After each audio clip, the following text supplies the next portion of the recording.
Steve, good to see you and congratulations on the film. Could we start with, basically, set the scene for us. Tell us a little bit about the story that we're going to see in the dinner.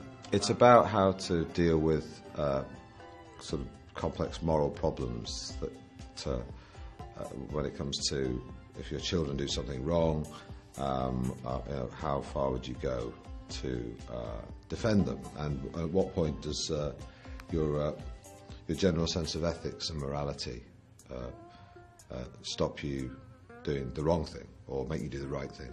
And the whole film's centred around a dinner in a sort of high-end restaurant, and from there it sort of jumps back in time and tells you why these people have come together and what they're there for.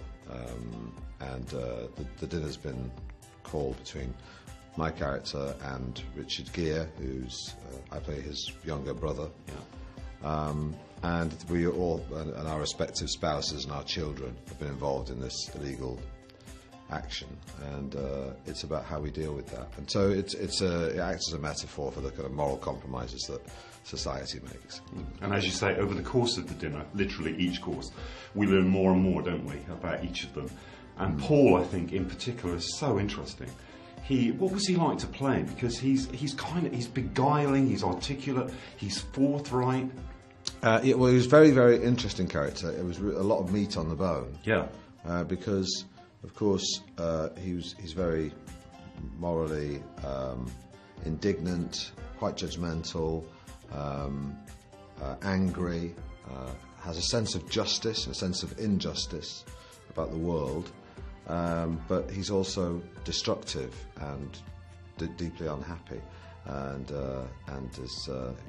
is profoundly cynical, but also very articulate and intelligent. And some of that's quite easy to understand, especially with the world being the way it is these days, which is we seem to be living in an alternative universe at the moment. But so I think it's quite resonant in that respect. But the character was a lot of contradictions. I think the audience sometimes feel sympathy for him and empathy, and then at other times feel that he's cruel and damaging. Yeah. What was it like to play that? You've got those incredible scenes of long dialogue in record, going backwards and forwards between you guys. Is that a mixture of kind of apprehension and relishing the chance to do that as an actor? Well, it's always difficult because when you've got all these long speeches, they're difficult to learn. But it's a sort of double-edged sword, because when you have all this dialogue, it's very easy to get inside the head of the character. So Oren Movermann's writing is great, because it does half the work for you. It's all there on the page, and you just if you articulate that, then you'll find the character. Now it does deal with some very topical and current themes, as we've said.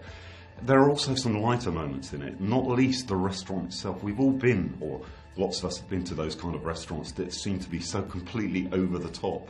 Could you kind of relate to that? I mean, they're almost theatre, aren't they, these days? Yes, yeah. I mean, there's very high-end, kind of fussy, fine dining, which you can still get in certain places, and it adds a certain kind of tension to proceedings, because it's very fussy, very pernickety, and I think the audience will understand that. It's sort of mocking those very, very fashionable high-end restaurants.